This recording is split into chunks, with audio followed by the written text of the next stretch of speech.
Welcome to another session. So remember, yesterday we went through the ABCs of reading comprehension.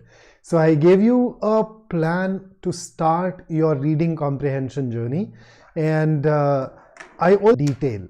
So today we are going to talk about, just give me a very brief second. I think I forgot to put my phone on silent. Let me do that.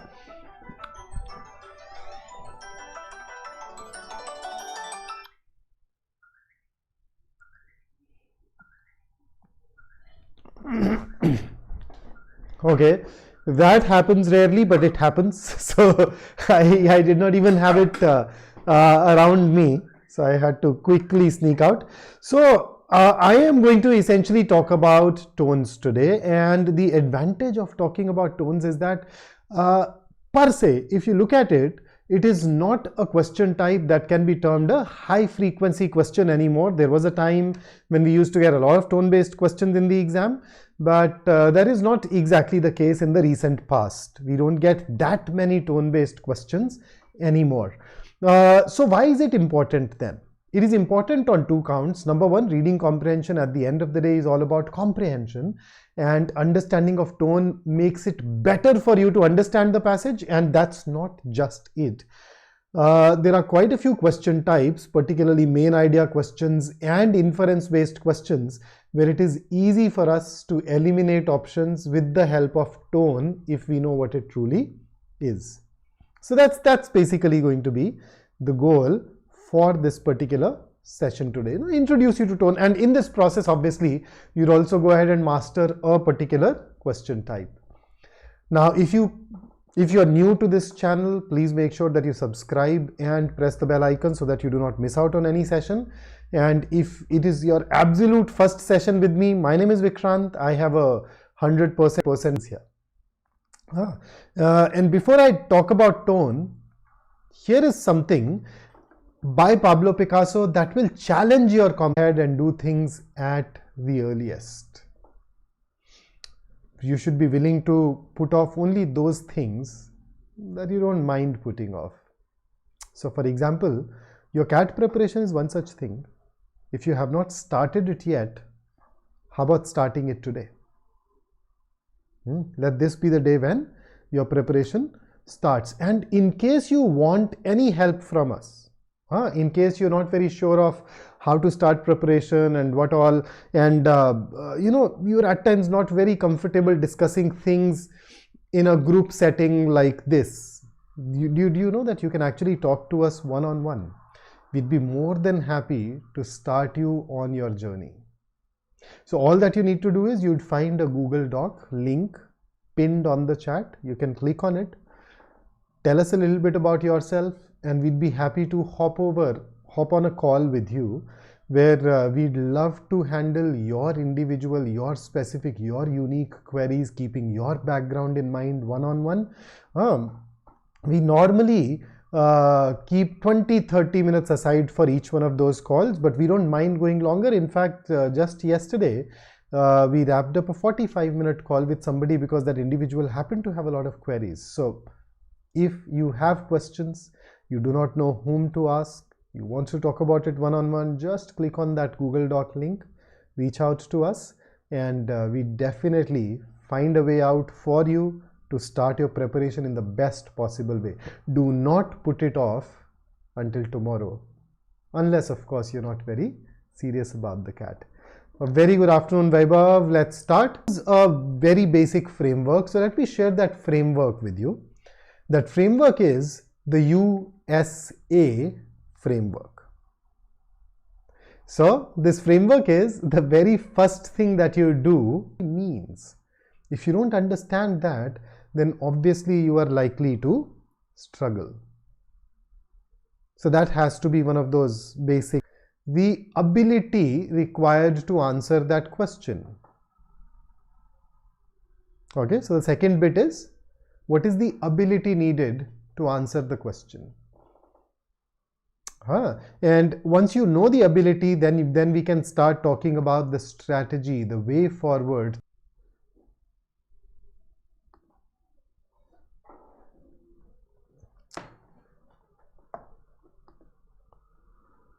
right? So for tone-based questions, that is what my wish, that is what my the strategy that is required to acquire that particular ability. So these are the three things that you and I can sit and focus on. So let's start with the first one. Let's understand the question.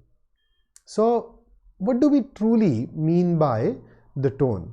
So we get these questions in the exam where they very clearly, very directly ask us about share with us the tone of the author.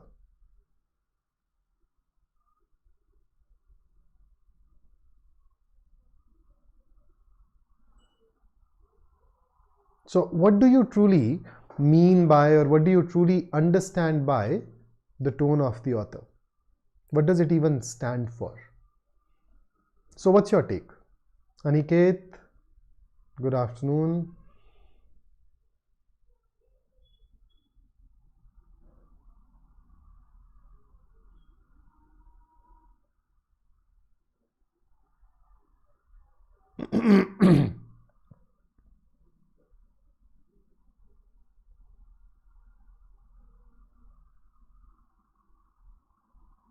So let me take you back to the way we communicate, the way we express ourselves, and then we can circle back to talking about the tone. So how do we express ourselves? When we talk to others, what all things do we use to express what we have in our mind? So can I say that there are a few components that go behind expressing? The very first one obviously is the words that we use, but then words alone, it's not that we are using just the words or words alone to express ourselves. There is a certain body language that is involved with it. Then we also deliver it using a particular voice. And then there are even more things, right? The use of space, the use of clothes, the use of colors, all of those things add to that message. Now, if I were to break it down, then I'd say that words talk about what was said, part of the message, whereas body language, voice, clothes, and all those other things basically add to how it was said. And it is actually a combination of these two things that allows us to express ourselves rather clearly. So what was said and how it was said. It's a combination of these two things that carries the entire message. In fact, let me tell you something. Whenever there is a mismatch between what was said and how it was said, the words and the way those words were delivered, people tend to believe the how part more than the what part. So it's that important, it is that fundamental, it is that foundational. Okay, so right now I want to focus a little more on the voice bit. So you realize that our voice happens to have a lot of different properties. In fact, let me very briefly give you an input that will make you better at personal interviews and group discussions. I'm sure a lot of people have told you that in order to come across as more interesting, you need to learn to modulate your voice. You need to engage in voice modulation. Now, what do we really mean? Modulation means change. So when we say, okay, change your voice, what is it that we change? What specifically it is that you and I are supposed to change with respect to voice? Tell me. So let me talk about those different properties. Your voice happens to have something called rate of speech, okay? The number of words that you speak in a given minute. Then your voice happens to have something called volume. You can speak at a louder volume, you can also drop it down to a whisper. Then your voice also has this frequency / pitch. Remember, in music we know it as bass, we know it as treble. So you can speak with a lot of bass. You can also use this head voice where you are using higher pitch sounds. So when we say voice modulate, we are saying that bring about a change along these three axes, along these three parameters. You can choose to speak fast. You can also choose to cut down on your pace and speak in a measured way. You can choose to go high. You can also choose to go low. You can add a lot of bass and in between probably use the head voice to create a bit of excitement. Right? So learn to modulate along these three things and you'd realize that you have unlocked the next level of superior communication. But there is this fourth property that your voice has, and that fourth property is called the tone. So what exactly is this fourth property? So let me say a sentence. In fact, here is that. Let me say something. Here is what I am going to say. My dear friend. The only thing that I will vary is my tone. So I'll speak it in two different tonalities. And then you tell me the difference. So I look at a person and say, my dear friend. And then there's this other person, I look at him and say, my dear friend. So, my dear friend, my dear friend. So what I've changed is the tone. What shift does it bring to my message? How does it change what I am saying? So you realize, in the first case, I was being friendly. In the second case, even though I was saying my dear friend, I was not being friendly. Not at all. So you realize that mismatch between words and how it was said, we tend to trust how it was said over the words. So although my words still said my dear friend, but my sounded like my dear friend, that very clearly tells you that I don't like that person. I don't think of that person as a friend. In fact, my sound very clearly conveyed hostility. So that is the job of tone. It shows our emotion or our attitude towards the message. So if I now circle back to what we mean by tone, then tone is your emotions or your attitude, and in the case of passage, it is the emotions and attitude of the author of that particular passage, or as I at times call it, emotional coloring, or for the purpose of brevity in the class, I normally also choose to call it state of mind of the author occasionally. Although when I use this in the context of tone, I mean emotions and attitude. And then see, the truth is you are already a champion of finding out tones, aren't you? So there are days when you call up a friend of yours on the phone. Your friend says just one sentence, just one. You listen to that and you go, oh, is your dad around? Should I call you later? So how are you able to figure out that your friend's father is around? The other family members are around. Just on the basis of that single sentence. That's because you're a champion of picking up that emotional coloring from the message.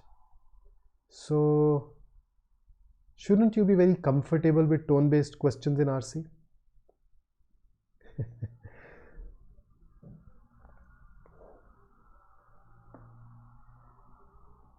Normally, yeah, but then usually no. So I may say you are a champion of tones, but then you may turn back and say, "Are Vikrant, you are right."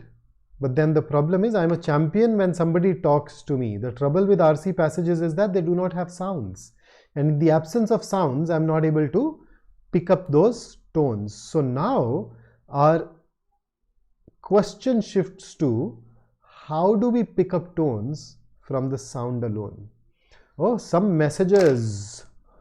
Karan, my friend Pradeep went to Stanford, ethical hacking topper. Okay.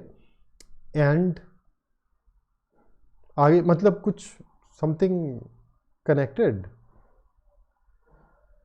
I've heard of ethical hackers, but I've not really met one, so I wouldn't really know. And Demux says we have a code word. Arey, you don't even need that code word. You'd be able to even otherwise figure it out. But then the question is how to figure out the tone of the passage. So that's also equally easy. How do we figure that out? So I'd say focus on the choice of words of the author.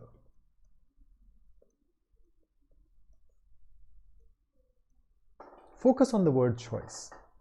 See, when your state of mind changes, when the emotions or the attitude within your mind changes, it also leads to a change in the kind of words that you go on to choose. But then you need to match this understanding that I can focus on the word choice with something advanced, and that is a word actually has different meanings. So let me go ahead and talk about that briefly. So whenever you look at a word, you'd realize that it actually happens to have two meanings. The first one is called denotation and the second one is called connotation. So denotation happens to be the dictionary definition of the word. So if you were to look it up in a dictionary, the definition that follows, that's denotation. But then connotation talks about the emotional coloring of that word, the kind of emotions that it would generate in people who listen to it. So for example, have a look at this word. The word is skinny. Now the dictionary definition is very thin. That's it, very thin. But then look at the emotions invoked. You notice it's mainly disapproving. It is a word that carries negative emotions. And look at this sentence too, and that will display it. You should eat more, you're too skinny. So when you call somebody skinny, you don't like it. You do not approve of that thinness. So it's a combination of these two things that gives you the true meaning behind that word. So when I say focus on the word choice of the author, look at the kind of words that have been used and then go by the connotations of those words to figure out the true emotions that the author is experiencing. Okay, here are some more examples for you. So a word can have a negative connotation, a positive connotation, or a word for that matter can even be neutral, right? So for example, when you don't like someone being thin, you call that person skinny. On the other hand, if the person is thin in such a way that you like it, you'd not call him skinny, you'd call that person slender. And then thin is neutral. It can be used in a positive way. It's neutral. It does not really convey those emotions. Here is one more example for you. If you like something that is unusual, then you can call it extraordinary. If you don't like it, you can call it bizarre. So whether the author has used bizarre or unusual or extraordinary makes a difference in his attitude and in his emotions. For example, I just told you that you can hop on a one-on-one call with us by clicking on that Google Doc. I would say that is extraordinary. A lot of online players don't do that, but we do. So it's positive. Oh, thank you, Karan. Thanks a lot, man. But once again, I still could not see that connection between Pradeep and Stanford and our session. So वो बताते रहना भाई मुझे. और ये I think our team has also left a link in the chat for that counseling form. So it is right here. You don't even need to go and check the pinned comment. You can click on it and open it in a separate tab. Fill it once the session is over, and then you can discuss things one-on-one with us. So anyhow, so coming back to some more examples, let's have a look at these two sentences. What do you think? What is the difference in attitude here? What would you label each one of these two sentences as? Positive, negative, neutral?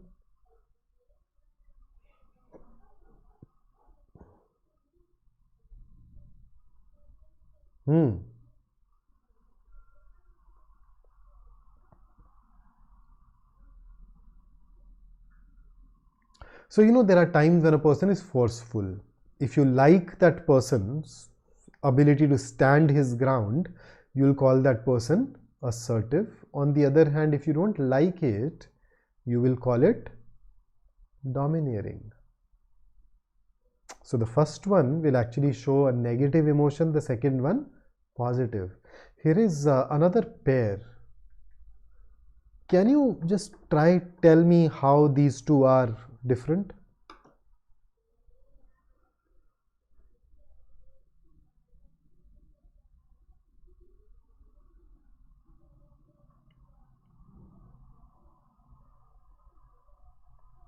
So when I look at the second sentence, you're saying drunk. When we call someone a drunk, we are being condescending. We are looking down on that person. It's very clearly negative. But when we use inebriated, we are using a more formal word that shows that our attitude is probably neutral, or at least not that negative. Right? So that difference, that switch in attitude. To call it inebriated is we are not condescending towards that person. We are still being sensitive. We are being neutral. But drunk, outright negative. Okay. So here is a quick quiz for you. What do you think? What is the difference between these two words? Both of them incidentally happen to have the exact same dictionary definition. You behave like a child. But what is the difference?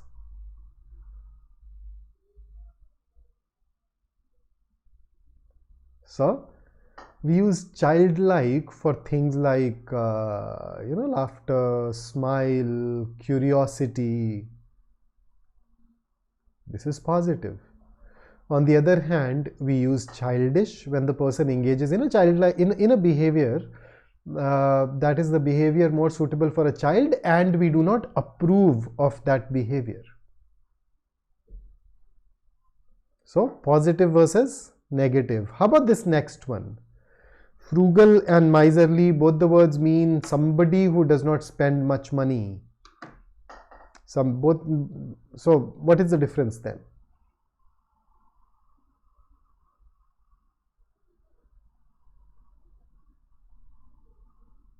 Yep. So frugal is positive. When we like that behavior, we call that person frugal. He makes his money go a long way.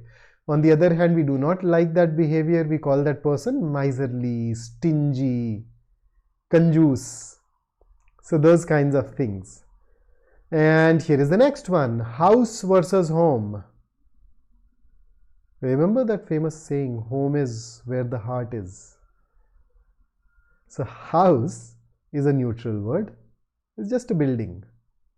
But home evokes the emotions of warmth, family ties, being with your own tribe, your own clan. So that's positive. तो दुनिया में मकान बहुत मिल जाते हैं, उन्हें घर बनाना पड़ता है. So you'd find a lot of houses in the world, but you can convert them into home for you, for the rest of your family, for even your friends, by making them feel that warmth that only relationships can bring in. Cheap versus inexpensive. So cheap at times evokes those negative connotations, whereas inexpensive is positive. That's a desirable trait, desirable characteristic. Now, Demox, euphemisms are polite versions of something which is harsh. When it comes to connotation, it does not have to be something that is harsh, number one. Number two, euphemisms are substitutes. When I look at these pairs, they are not substitutes. You cannot substitute childish for childlike. You cannot substitute miserly with frugal. They are two different emotions. Euphemisms merely sugarcoat things. Here you are not sugarcoating, you are actually showing an entirely different emotion. Right? So that's a very, very crucial difference between the two. Okay, so here's a question for you. I've given you a sentence. You have a choice of three words here: well-known, notorious, famous. Can you arrange them in a series of negative to positive? Can you arrange these three words in a series, in a sequence of negative to positive? Go ahead, do that for me.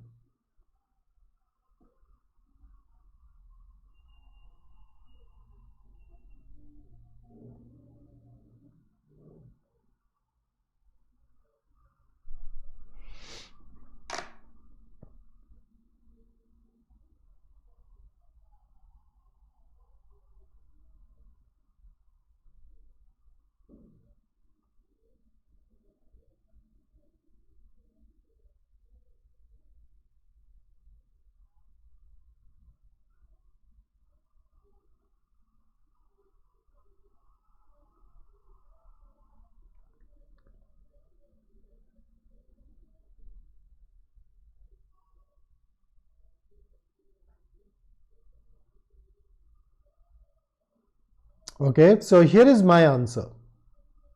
Notorious, the most negative is the negative word, well known is neutral, whereas famous is positive. So if the author you calls a leader notorious or famous, we know which direction, which emotional color he is moving towards, and that can help us answer these tone based questions, right?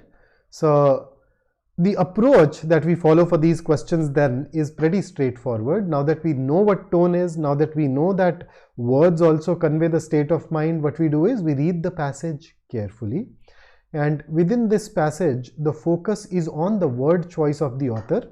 Now all the different word categories except maybe I'd say conjunctions, prepositions are capable of showing words, capable of showing emotions, but then when it comes to verbs and modifiers, they are particularly potent, right? So verbs and modifiers. So modifiers basically mean adjectives and adverbs.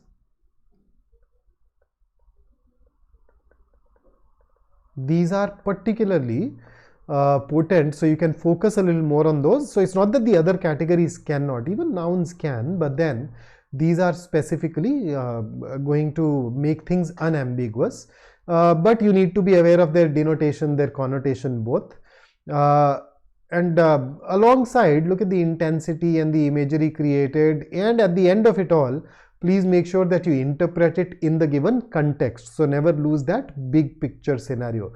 So let me focus on the connotations once. So here are 3 sentences for you. Can you tell me the differences between the 3? If I ask you to label them as positive, negative or neutral, then how would you go about doing that?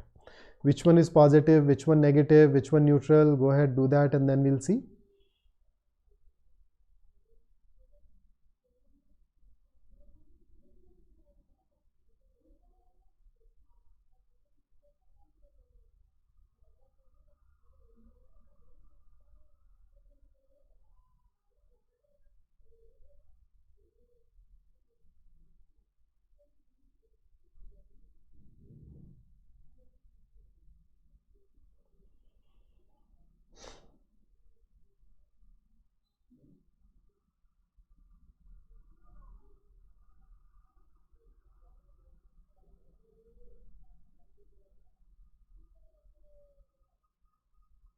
So let's have a look. The first one is neutral. It's just a statement of fact. But if you look at the second, look at all these words. They're all negative. And similarly, if I look at the third, oh, I ended up repeating elegant, but still okay.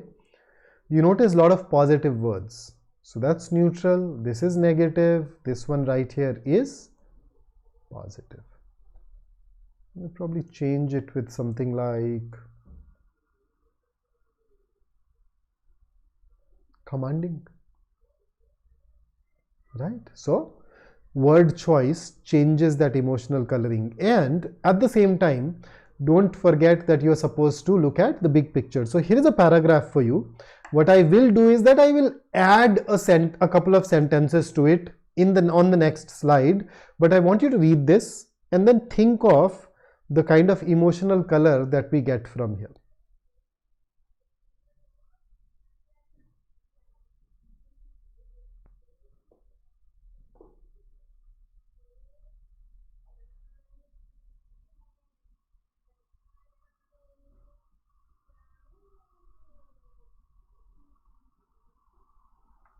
So you notice there is this certain amount of smoldering intensity. It all looks serious. Somebody has put in that effort. Now let me add something to it, and now tell me, do things change?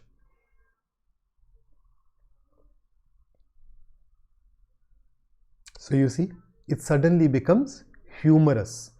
All that attitude of intensity and focus dissipates because this competition is a very inane, stupid kind of a school, college competition. And there you go. So always interpret it in that context. So how about attempting a question together? Let me take you through a passage and then I'll ask you a tone-based question and then we will wrap it up for the day. So here is the first paragraph. Just read it quickly.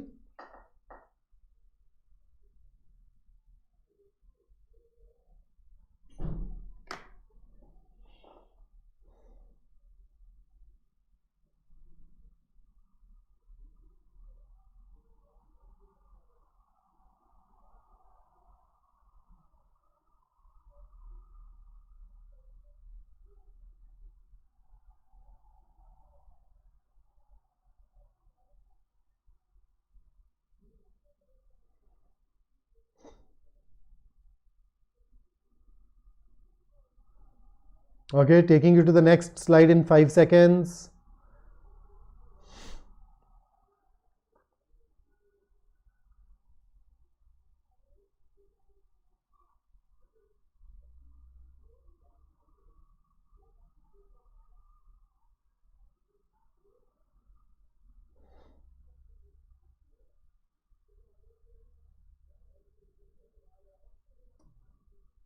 Next paragraph.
Changing in 5.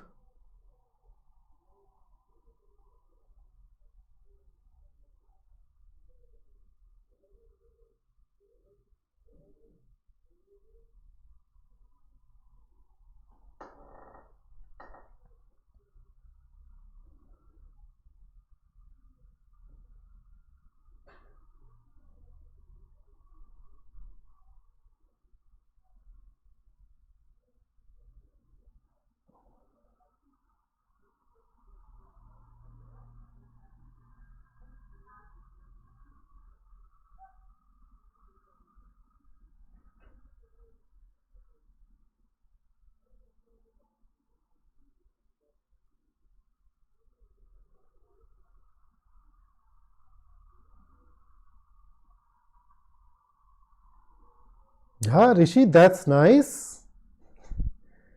Praising, laudatory, man. You're already working at an advanced level now, huh? But why not? Of course, the preparation has to show.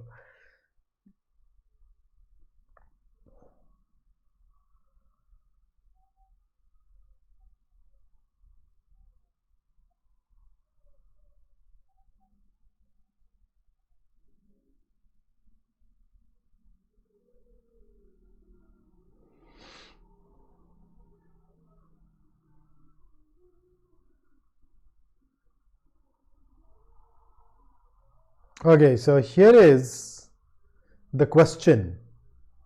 What would you like to mark as your answer?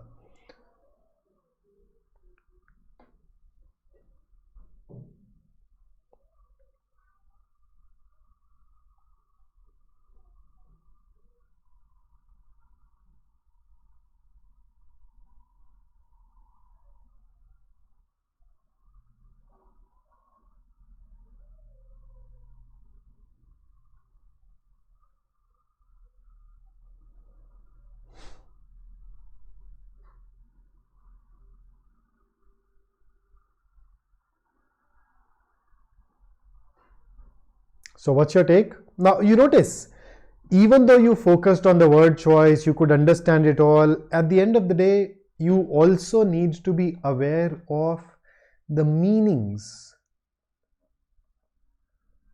of all of these 4 words. Otherwise, you may still get stuck. So I think a couple of you, Rishi, Demux, have definitely gotten it right. But let's start with A. Let's look at the meaning. So what do you understand by the word callous? So, you know, my hand, you see this? I don't know whether they are in focus or not. Let me just check. You see these? These are called calluses. I've been hitting the gym a little more regularly, trying to get back in shape. So the skin here has become hard, dead. I don't feel anything here. So along the same lines, if a person is callous, then that person has no feelings, no sympathy for other people. He's unkind, cruel. So very clearly a negative word. Then vituperative. Vituperative, when we use it for a speech, for a text, we mean that it is full of angry criticism. There are a lot of harsh things that have been said, which is another negative word. So was the author negative? Was the author negative? Nope. So A and B are ruled out. Sanguine basically means optimistic. And what is nostalgic? If you're nostalgic, then you are thinking of the good things, the happy things of the past that happened in the past.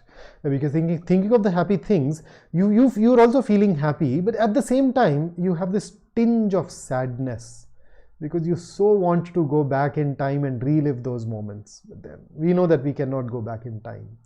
And therefore, that kind of happiness is called, the tinge with a tinge of sadness is called nostalgic. So is the author thinking of the past? No, he's talking about the present and the future. So even this is ruled out, and that is why C becomes the best answer choice for us. And that's why this should be our answer. So just make sure that apart from all the things that I've shared with you, you also go ahead and focus on acquiring tone related vocabulary. So I've created a mini list of high frequency RC tones that I do share with my students in the batches. You can also probably reach out and I'll see if I can share it with you. You can consider joining our comprehensive CAT 24 program that gives you a lot of such input on every question type, along with plenty of extra resources that I share with my students. And all of this has led to some stellar results in the past. You can also go ahead and get these kind of percentiles by working with us. So that's it from me today. If you liked working with me, don't forget to hit the like button, do subscribe to the channel, and if you want to have a one-on-one with us, just click on that Google Doc link and we'd sit down with you and we'd take care of your individual concerns. That's it from me today. Have a great weekend ahead, but that's no excuse for not studying. Do put in the work. Until we meet again, stay safe, stay focused, stay in touch using all of these things and that Google Doc. See you soon. Take care.